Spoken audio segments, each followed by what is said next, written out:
O único guia de ordens de fluxo que você vai precisar na sua vida é o vídeo que a gente vai assistir hoje, é uma aula do canal Trading Lab. Basicamente, eu já conheço essa ferramenta, eu vi uns minutinhos só do vídeo, uma ferramenta que alguns de vocês talvez conheçam, mas vamos ouvir como é que um gringo lá do exterior analisa essa ferramenta para encontrar boas oportunidades. Eu sou um especialista em análise gráfica há muitos anos, já estudei muito fluxo, eu sei ler o fluxo do mercado através do modelo tradicional de Times and Trades, Volume at Price, o book de ofertas, e essa ferramenta vai mostrar como que você junta o tape read, o fluxo com o gráfico. E a gente vai aprender juntos aqui agora. Se você gosta desse tipo de conteúdo, não esquece de já se inscrever aqui no canal e deixar o like no vídeo, e vamos que vamos. This is a candlestick, the foundation of trading. But to be honest, it doesn't give us very much information. What if we could enable a secret tool where it gives us 10 times the amount of data, but not only that, telling us exactly who's in control, the buyers or the sellers, who's likely to win, and if used correctly, tells us exactly what price is likely to do next. That would be pretty cool, right? Introducing Orderflow. Imagine going to one of those bidding auctions where they talk really fast. Now, say while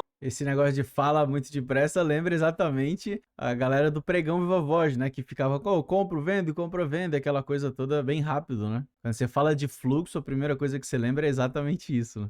at this bidding auction, you simply sit in your chair and wait patiently to hear what the next person bids, and bid purely off that information alone. That's kind of what a normal candlestick is like. Very, very limited. But instead, imagine before you go to this auction, you're sitting in the parking lot and some creepy guy in a trench coat hands you a sheet of paper.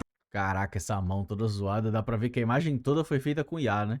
Of what every single bidder in that room is going to bid. So even before walking into that room, you know exactly what everyone's going to bid, what the average bid is, how many people are in that room, and most importantly, where the final bid is likely to be priced at. Now, I don't know about you, but I'm grabbing that sheet of paper from that creepy guy. That sheet Tá, uma informação interessante. Ele não diz para você onde que ele vai ser, o próximo candle vai ser negociado. Ele te mostra o histórico anterior, né, do que foi negociado, assim como qualquer candle, e um pouco de fluxo por preço ali daquele candle, mas ele não te mostra onde que ele vai negociar. Óbvio, talvez dentro da estratégia que ele vai apresentar aqui, tenha um pouco de estratégia ali para projetar um futuro movimento. Mas a informação que vem no candle não é o que vai acontecer. É o que já aconteceu. Sheet of paper is called Orderflow. Now, as a basic user when looking at your chart, you might see a candle that looks like this. Now, the only information we can really gather from this candle is the buyers won the battle and price closed right here.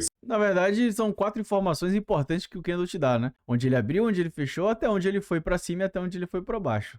Não querendo ser o grande defensor do gráfico, né? Mas você não pode só falar que a única coisa que o candle te mostra é se subiu, se caiu e onde que fechou. São no mínimo 4 informações que ele te dá, que é o HLC. So, in reality, we're not really seeing much. We're really only seeing the outcome, not the actual story behind the candle. If we wanted to view this actual candlestick on a deeper level, we would enable what's called the volume footprint. To do this, aí onde entra o nome que talvez alguns de vocês já tenham ouvido falar, o footprint, né? Já vou adiantar, ele usa muito aqui o TradingView. Você pode acionar esse tipo de gráfico pelo TradingView, mas no Profit, se eu não me engano, você também tem ele disponível. O MetaTrader, acho que se você quiser colocar no MetaTrader, você tem que baixar algum tipo de plugin. Ele não vem nativo essa função, não. Isso se realmente tiver no MetaTrader. Mas beleza, Footprint é o nome da ferramenta. Vamos ver como que ele utiliza agora.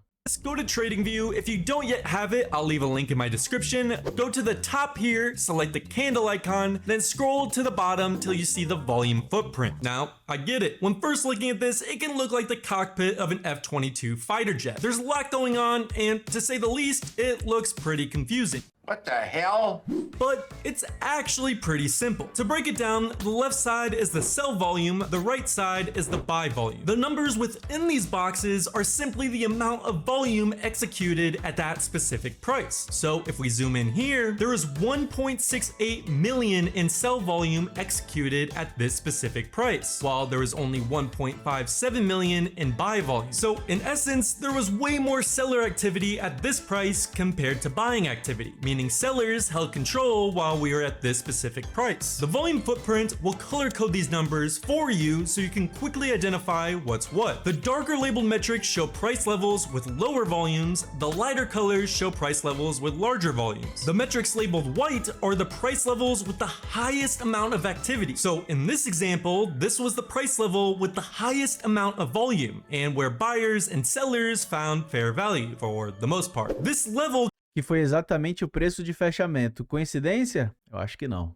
can often be used for finding important support and resistance levels, but we're getting ahead of ourselves. We'll get to that later. Another key feature of the footprint is the value area, and can be identified by these two white lines, the VAH, value area high, and the VAL, value area low. By default, the value area is where 70% of the volume occurred. So this zone here is where 70% of the volume from this specific candle occurred. This red number down here is the total of all the sell volume. The green number is the total of all the buy volume. The difference between those two numbers is the delta. Now, the delta is a very key statistic because it tells you who's currently in control, the buyers or the sellers. So say if this number's red, that means the sellers are in control and there's more selling activity. If this number's green, that means the buyers are in control and there's more buying activity. The next metric É como se fosse o saldo de agressão, né? Você tem a quantidade de agressão compradora contra vendedora e no final existe uma resultante, né? Foi mais comprador ou vendedor. Na maioria das vezes, não é uma regra, mas é muito difícil de encontrar. Mas na maioria das vezes, se o candle é positivo, a agressão, o delta, digamos assim, né? O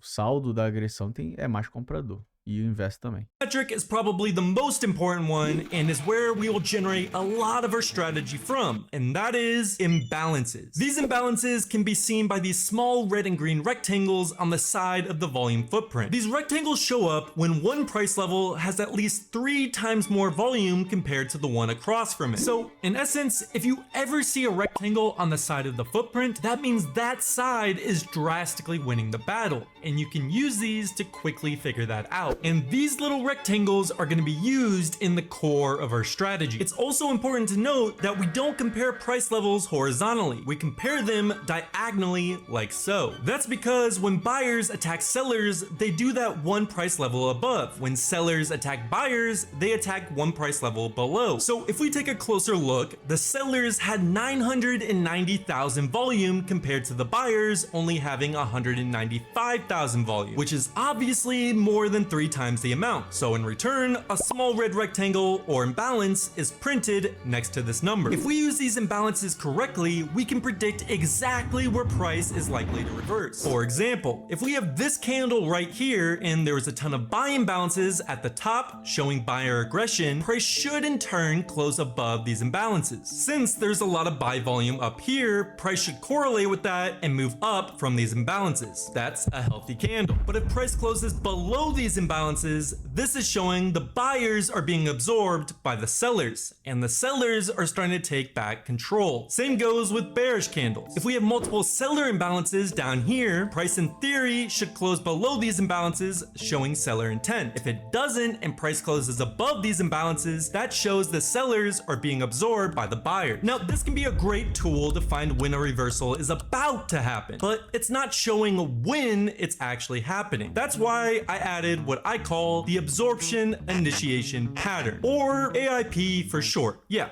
I like the sound of that. So we went over the absorption scenario, but what's initiation? Initiation is nothing more than the agreement between imbalances and price. So in essence, what the candle should be doing. So going back to our example, if we have the buyer imbalances at the top of this candle, the price should close above these imbalances, showing the imbalances held their weight and there's directional intent with the candle. The same thing goes for selling. If we have multiple seller imbalances, price should be closing below these imbalances to show directional intent. If we pair the absorption candle with the initiation candle, we can get some scary good reversal prediction. For example, if we have a demand area or a key level of support, as price starts approaching this area of demand, we see price closing below imbalances, which in turn agrees with the idea of selling directional intent. But as we get closer to this area of demand though, we see an absorption candle where price closed above our seller imbalances. So the moment price hit our area of demand, buyers stepped in in and started fighting off the sellers aggressively. Directly after that, we see an initiation candle where the candle closed above the buyer imbalances, showing buyers now have directional intent. So if we pair these three powerful tools, a strong key demand zone, an absorption candle, and an initiation candle showing confirmation, we can find some mind-blowing reversal areas where price is likely to reverse the most. And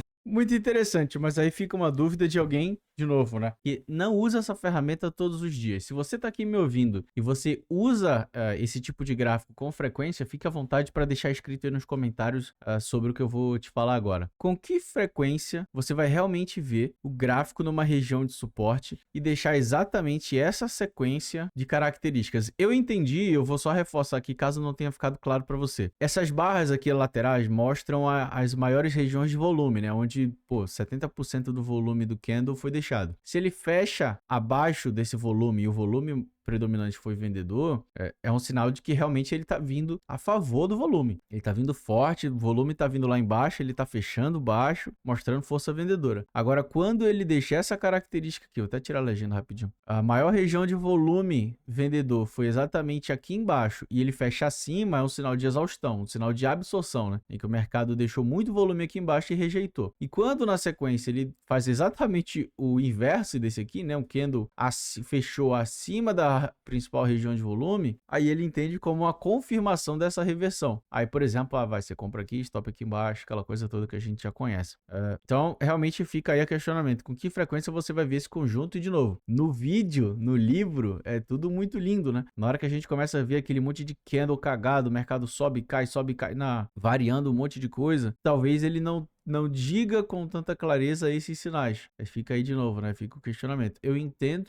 Essas são as duas formas mais simples de você operar o fluxo, né? Dentro das estratégias que eu já estudei de tape reading, você vai operar a exaustão, que é o mercado fazendo o contrário disso aqui, né? Deixando pouco volume aqui embaixo e voltando. Ou uma absorção, o mercado caindo forte, deixando muito volume nas mínimas e rejeitando. Aí você entende que ali houve uma absorção, né? Se foi da venda, muita agressão vendedora aconteceu aqui, mas o comprador passivo segurou com ordem de limite e o mercado começa a reverter. É um conceito legal que no fluxo você vê isso através do times and trades, principalmente, mas você consegue ter um pouco dessa sensibilidade candle a candle pelo gráfico de footprint. Né? In return, we make millions of dollars. But we ran into a slight problem. So sure, we can get an area of demand, have an absorption candle printed, and then directly after an initiation candle printed. But that doesn't always mean price will react the way we think it'll react. So we have to find some sort of way to raise the probability even more. And we're gonna do that by using the delta. The delta is simply the difference between the ask and the bid volume. So if we have a positive delta, that means there's more buying volume. If we have a negative delta, that means we have more selling volume. A bullish candle usually has a positive delta, a bearish candle usually has a negative delta.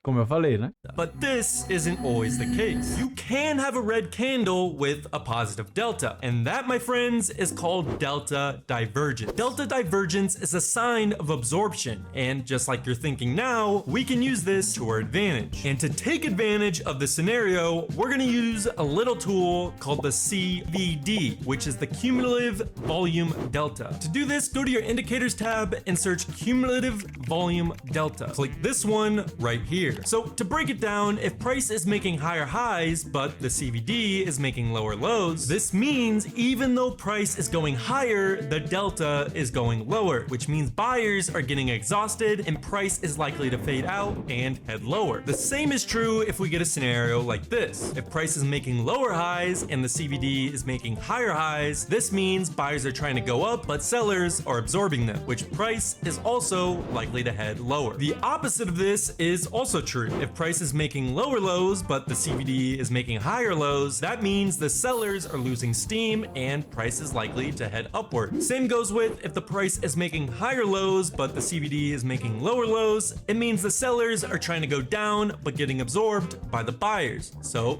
price is likely to go up. So now we're not only looking at Caraca, agora deu um nó na cabeça, né? Interessante. Um tipo de divergência um pouco diferente das tradicionais que a gente conhece, né? What the current market is doing, but we're also adding a layer of divergence to see what's likely to happen. If we use this in coordination with everything we just talked about, we can get a mind-blowing prediction of what price is likely to do next. And on top of that, it's extremely accurate. Let's put all of this to the test and do a real-life example. To do this, we're gonna go on the 4-hour time frame. This strategy will work on all time frames, but I personally like to use it on higher time frame. Next, we'll select a random stock. Let's go with Tesla. To start us off, we need to find a key level of demand. You can find this by finding the beginning of a strong move upwards. So here, the strong upwards move started from this candle. So we'll mark from the bottom of this candle to the top of this candle. This is our area of demand. Next, we wait for price to come back down to our area of demand. Now, instead of entering as soon as price enters our demand zone and just guessing that it'll go up, we are going to use the volume footprint to read the room and see what buyers and sellers are thinking while in this zone to see if it'll even respect it or not. To do this, go to TradingView. If you don't yet have it, I'll leave a link in my description. Go to the top here, select the candle icon, then scroll to the bottom till you see the volume footprint. Next, we're gonna wait for price to come down to our demand zone. Once it reaches our demand zone, we're gonna zoom in on the candles inside our demand zone. Once we do this, we see a couple key important things that are happening. First, notice how there's seller imbalances down here, saying there are a lot of sellers down here at this price. But also notice how this specific candle closed above this imbalance, showing the sellers are getting absorbed by the buyers. As price moves forward, the next candle is printed. Notice on this candle, there's now a buyer imbalance. Also notice how price closed above this imbalance. This is our initiation candle and is showing buyers now have control and are showing buying intent. Next, we're gonna go to our indicators tab and search CVD. Any of these will work, but I personally like to use this one. So there's something very interesting going on. Notice how the price is going down, making lower lows. So in return, the CVD should be going down just like the price, but it's not. The CVD is making higher lows, which means there's delta divergence, and once again, a sign that sellers are being absorbed. So, as a quick recap, we found a key level of demand by finding the start of a strong move on a higher time frame. We waited for price to come to this area of demand. We then turned on the volume footprint to see if price was respecting our zone. We got an absorption candle, then directly after, an initiation candle, showing buyers are absorbing the sellers in this demand zone. Then we checked the CVD and saw there was delta divergence, also showing the sellers are being absorbed. So we enter here, set our stop loss below the area of demand, and set our take profit at the highs. And just as we predicted, price does exactly what we thought it would and hits our take profit. Bom, muito legal a ferramenta, eu espero que vocês tenham gostado do vídeo.